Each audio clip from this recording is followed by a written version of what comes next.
성적표는 거짓말을 하지 않는다. 지금 우리 경기력에는 이 순위가 적합하다. 이는 토트넘 공격의 핵심인 해리케인이 리버풀전 이후 언론과의 인터뷰에서 한 말입니다. 가까스로 후반 추가 시간 3대3 동점골까지 따라가는 기적을 만들어낸 기쁨도 잠시 어이없는 수비 실수로 극장골을 먹히자 체념한 듯한 발언을 한 것인데요. 어떤 경기보다도 충격이 컸던 모양입니다. 지난 경기들에서도 계속 팀의 주장인 케인이 수비 선수들에게 집중력을 강조했지만 소용없었습니다.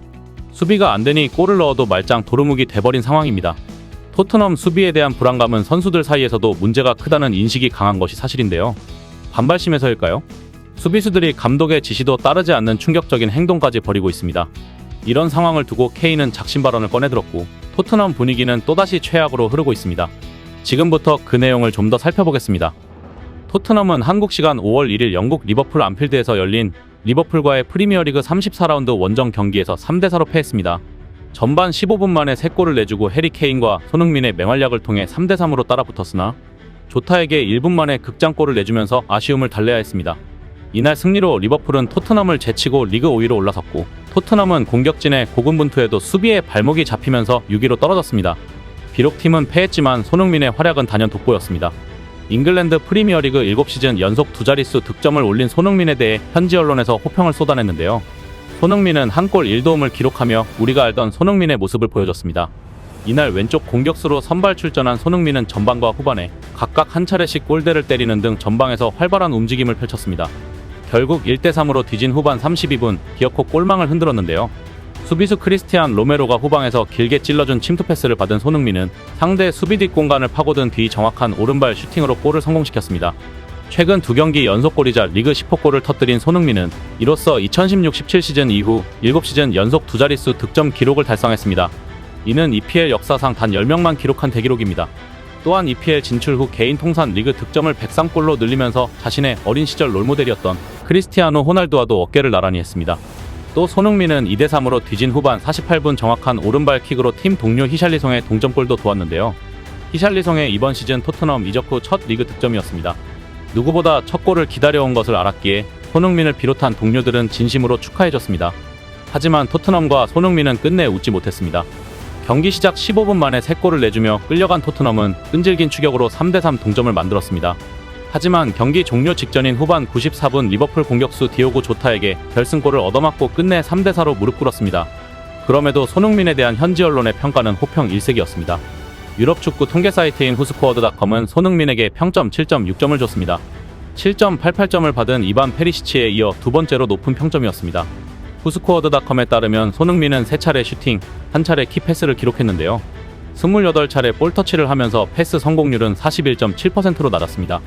콘테 감독 경질 이후 손흥민은 물오른 득점 감각을 다시 한번 증명한 것인데요. 콘테 감독 경질 후 6골 2도움입니다. 특히 최근 5경기에서는 4골 1도움을 몰아쳤습니다. 풋볼 런던도 손흥민에게 팀 내 공동 1위인 평점 8을 줬습니다. 이 매체는 특히 경기 막판 오른발 슛이 문전에 있던 리버풀 수비수 버질 반다이크에 막힌 것을 아쉬워했습니다. 풋볼 런던은 반다이크에 막힌 것은 거의 득점에 가까운 장면이었다며 후반 초반 골대를 향해 날린 슛도 골대를 때렸다. 거의 득점을 추가할 뻔했다고 평가했습니다. 이브닝 스탠다드 역시 손흥민에게 해리케인과 함께 팀 내 가장 높은 평점 8을 매겼는데요. 이 매체는 손흥민은 2차례 포스트를 때렸지만 침착한 피니시로 득점을 올렸다며 대체로 운이 없었다고 칭찬했습니다. 영국 매체 더 부트룸은 손흥민에 대해 지난 몇 주간 극적으로 발전했다며 이는 토트넘에 상당히 긍정적인 일이라고 평가했습니다. 아울러 올 시즌 손흥민은 그의 최고 모습을 보여주지 못했다면서 최근엔 득점 감각을 되찾은 모습이다라며 엄지를 치켜세웠습니다. 스카이 스포츠의 해설자인 게리 네빌은 손흥민의 골을 보고 로메로의 패스가 대단했다. 그리고 손흥민의 퍼스트 터치가 원더풀했다며 극찬을 아끼지 않았습니다. 그러면서 초반 15분에 3골을 허용했던 후의 상황이라고는 믿기지 않는다고 덧붙였습니다. 나이니민이 또 후반 막판에 골을 터뜨리며 노력에 대한 보상을 받았다. 3시즌 연속 안필드에서 골을 넣었다며 같은 평점을 줬습니다. 홈모 평점에서는 8.1점으로 양팀 통틀어 2위였고 후스코어드닷컴 평점도 7.6점으로 전체 3위였습니다. 팀 패배에도 불구하고 손흥민의 활약만큼은 그래도 빛났다는 의미였습니다. 다이어를 위시한 토트넘 수비에 대한 비판이 이어졌는데요. 영국 풋볼 런던은 다이어에게 3점을 주면서 두 번째 실점에서 쉽게 무너졌다. 여기다 내내 엉성한 패스를 보였다라면서 토트넘은 그보다 나은 수비수가 필요하다고 질타했습니다. 풋볼 런던은 다이어를 제외하고도 오른쪽서 불안한 모습을 보인 포로에 대해서도 4점을 줬습니다. 그에 대해서는 포백도 아니고 원래 포지션인 3백의 윙백에서도 수비에 너무 어려움을 겪는다라고 지적했습니다. 여기에 수비수 로메로는 돌발 행동까지 했는데요. 과거 EPL에서 활약했던 스티븐 워녹은 경기 도중 메이슨 감독 대행이 로메로를 향해 고개를 젓는 모습을 봤다고 밝혔습니다. 영국 매체 인사이드 풋볼에 따르면 그는 나는 전반전에 메이슨 감독 대행의 행동을 봤다. 로메로는 공격 진영으로 달려가고 있었고 메이슨 감독 대행은 그에게 뒤로 돌아가라고 말했다. 그 말을 들은 로메로는 미드필더 진영을 걸으면서 지나갔다. 메이슨 감독 대행은 그대로 굳었고 머리를 저었다. 그때 그는 이 상황에서 내가 무엇을 해야지 라는 생각을 했을 것이다 라고 말했습니다. 이날 만회골을 넣고 나서 중원으로 내려가 손흥민과 히샬리송을 지원한 케인은 인터뷰에서 공개적으로 강한 불만을 나타냈습니다. 평소 신중한 인터뷰 스타일인 케인에게는 이례적인 일인데요. 그는 첫 20분 동안 끔찍한 시작이었다.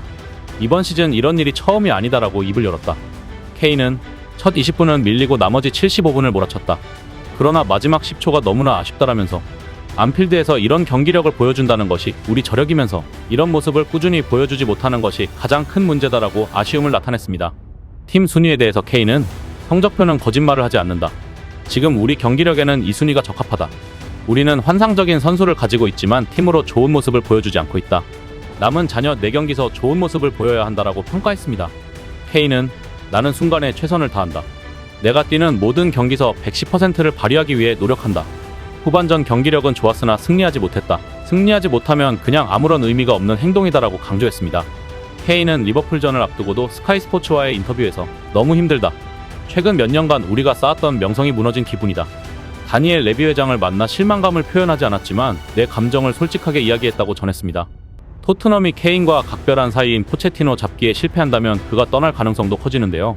스퍼스맨이 무엇을 의미하나 라는 질문에 케인은 이 팀에 11년을 있었다. 좋을 때나 나쁠 때나 함께했다. 팀의 가치는 모두가 트로피를 들어올리길 원할 때 있다. 하지만 우리는 다른 위치에 있다며 실망감을 표했습니다.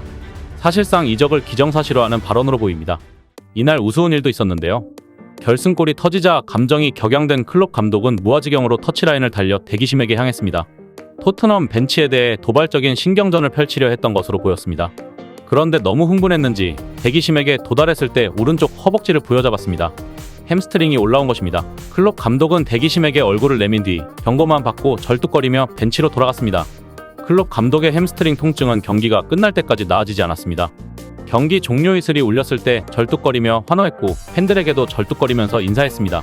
클롭 감독은 경기 후 대기심에게 나쁜 말을 하지 않았다. 하지만 그 순간에 햄스트링이 당겨진 것 같다면서 옳지 않은 행동에 대한 공정한 벌 같다. 며칠 동안 아플 것 같다고 후회했습니다.